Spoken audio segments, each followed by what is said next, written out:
Air freight forwarding and logistics sector చెందిన ఒక company ఈరోజు ఐపీఓకి వచ్చింది. ఇదేంటంటే స్కైవేస్ ఎయిర్ సర్వీసెస్ లిమిటెడ్.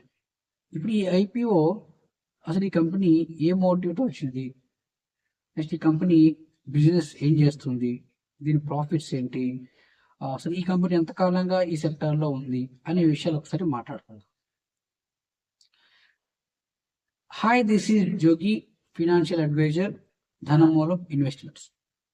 ఇప్పుడు మనం చేస్తున్న వీడియో కంప్లీట్లీ మా యొక్క పర్సెప్షన్, మా ఓన్ ఒపీనియన్. దీన్ని మాత్రమే మీరు పరిగణలోకి తీసుకుని మీ ఇన్వెస్ట్మెంట్ డిసిషన్స్ని తీసుకోవాలి. మీరు మీ యొక్క ఫినాన్షియల్ అడ్వైజర్తో మాట్లాడి అప్పుడు మీకు ఈ కంపెనీ ఐపీఓ అనేది అఫోర్డబుల్లా కాదా లేదా ప్రాఫిటబుల్లా కాదా అని ఆలోచించుకొని అప్పుడు మాత్రమే డిసిషన్ తీసుకోండి.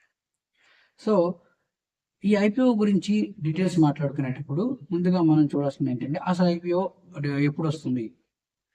ఈ ఐపీఓ అనేది 24th August 2026 స్టార్ట్ అయ్యి 27th August 2026లో ఎండ్ అవుతుంది. అంటే 4 days లైవ్లో ఉంటుంది. అలాట్మెంట్ అనేది 20th August ఉంటుంది.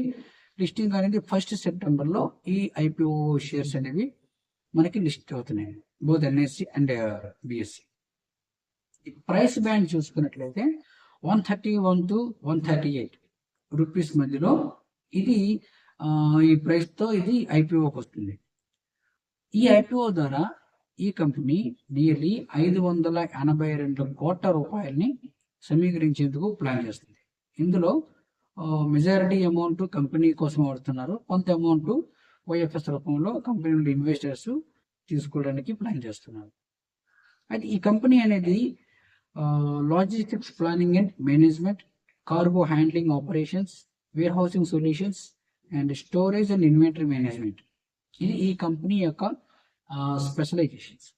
అంటే strong air freight forwarding services అంటే అసలు ఏం చేస్తుందంటే మన దేశం నుంచి విదేశాలకి, విదేశాల నుంచి మనకి గూడ్స్ని, కొరియర్స్ని సప్లై చేయడం, ట్రాన్స్పోర్ట్ చేయడం, అక్కడ వాటిని స్టోర్ చేయడం అండ్ హ్యాండిల్ చేయడం, ఈ సర్వీసెస్ని కంప్లీట్గా ట్రాన్స్పోర్టేషన్ గూడ్స్ హ్యాండ్లింగ్ సర్వీసెస్ని కంప్లీటెడ్గా హ్యాండిల్ చేస్తుంది ఈ కంపెనీ.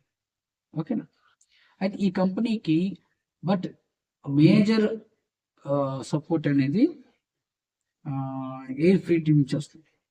ఓకేనా. అంతేకాకుండా కార్గో సర్వీసెస్లో సీ వాటర్లో కూడా ఇది ట్రాన్స్పోర్టేషన్ చేస్తుంది, ఆన్ రోడ్లో కూడా ట్రాన్స్పోర్టేషన్ చేస్తుంది, బట్ మెజారిటీ అనేది ఎయిర్ ఫ్రీట్.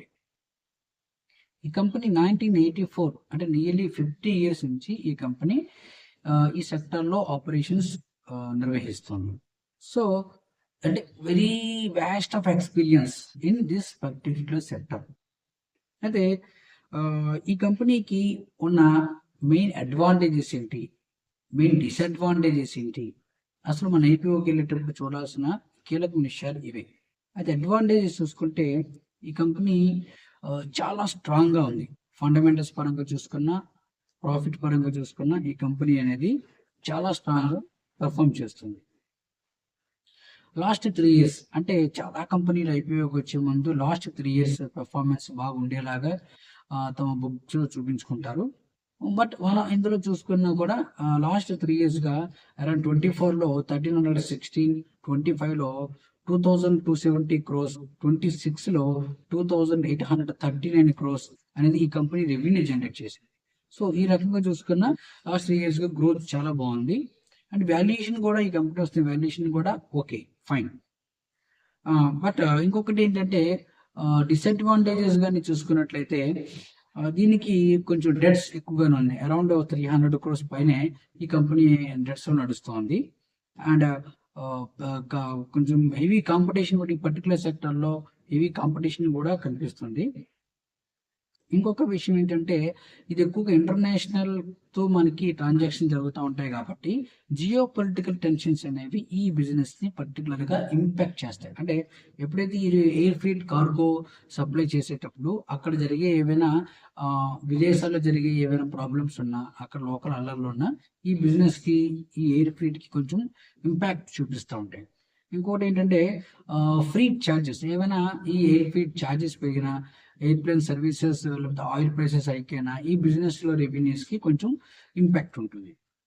అండ్ ఇంకొకటి ఏంటంటే ఈ బిజినెస్ అనేది ఎక్కువగా ఇంటర్నేషనల్ వైడ్ ఆపరేట్ చేసేటప్పుడు ఈ విదేశాల్లో రెగ్యులేషన్స్ మారినా లేదంటే అక్కడ ఏదైనా కొత్త డిసిషన్స్ కానీ చార్జెస్ ఇంప్లికేషన్స్ కానీ ఏది మార్చినా ఈ బిజినెస్ అనేది మెజారిటీ ఇంపాక్ట్ అవుతుంది.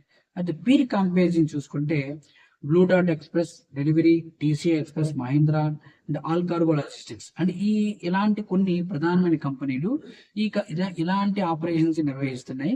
వీటి నుంచి ఈ కంపెనీకి గట్టి పోటీ ఉంది. అయినప్పటికీ ఈ కంపెనీ పెర్ఫార్మెన్స్ లో ఈ సెక్టర్ లో ఈ కంపెనీ టాప్ లో ఉంది. పెర్ఫార్మెన్స్ పరంగా చూసుకున్నా, ప్రాఫిట్ పరంగా చూసుకున్నా చాలా చాలా బాగుంది. ఇప్పుడు మనకు కావాల్సింది ఏంటంటే మనందరం ఎదురు చూసేది ఈ ఐపీఓకి అప్లై చేయొచ్చు లేదా. గ్రే మార్కెట్ ప్రీమియంకి అయితే ఈ ఐపీఓకి చాలా డిమాండ్ కనిపిస్తుందండి. ఇప్పుడు కూడా సబ్స్క్రిప్షన్ చాలా బాగుంది, మార్కెట్లో కూడా మంచి బజ్ ఉంది. బట్ లాంగ్ టర్మ్ ఇన్వెస్ట్మెంట్ అంటే మాత్రం మనం కొంచెం ఆలోచించుకొని నిర్ణయం తీసుకోవాలి. అది మీరు మీ యొక్క ఫైనాన్షియల్ డిసిషన్స్ అనేవి మీ యొక్క ఫైనాన్షియల్ అడ్వైజర్తో మాట్లాడుకోండి, లేదా మీరు ఓన్ రీసెర్చ్ చేసుకుని దీన్ని లాంగ్ టర్మ్కి వెళ్ళొచ్చా లేదా అనేది మీరు ఆలోచించుకోండి. బట్ క్యాపిటల్ ఫస్ట్ డే అయితే లిస్టింగ్ గెయిన్స్ మాత్రం కొంచెం పాసిబిలిటీస్ ఎక్కువగానే కనిపిస్తున్నాయి. సో మీరు ఐపీఓకి అప్లై చేసేటప్పుడు లిస్టింగ్ గెయిన్స్ కోసం అయితే ఓకే, బట్ లాంగ్ టర్మ్ అయితే మాత్రం మీరు కొంచెం ఆలోచించుకోవాలి. దీనికి కూడా మీరు మీ యొక్క ఓన్ రీసెర్చ్ చేసుకోండి, మీ యొక్క ఓన్ అబ్జర్వేషన్స్ చూసుకోండి, మీరు కంపెనీ యొక్క రికార్డ్స్ చూసుకోండి, వాటి యొక్క నెంబర్స్ చూసుకోండి. అన్ని చూసుకున్న తర్వాత మాత్రమే మీరు డెసిషన్ తీసుకోండి. మేము ఎటువంటి రిజిస్టర్డ్ అడ్వైజర్స్ కాదండి. ఇక్కడ మేము ఇచ్చిన అడ్వైజ్ మాత్రం మీరు పరిగణలోకి తీసుకోకూడదు. దీని జస్ట్ ఇన్ఫర్మేషన్ పర్పస్ మీరు దృష్టిలో పెట్టుకోండి, సమాచారం తెలుసుకోండి. ఈ సమాచారం ఆధారంగా తీసుకుని మీరు మీ యొక్క ఓన్ రీసెర్చ్ చేసుకోండి. Thank you.